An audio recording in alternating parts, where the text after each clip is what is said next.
bule in chung khar kan phun tom chan ko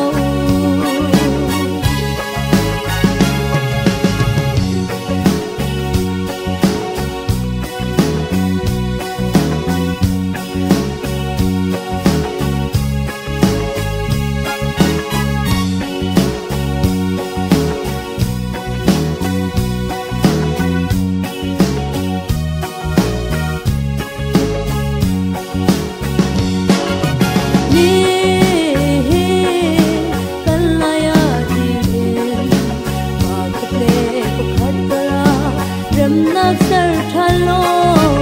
age I koi chiame thi pa bule in chung khar kan phun tom chan ko hi kan laya di pa khate ko khat kara rem nak sar thalo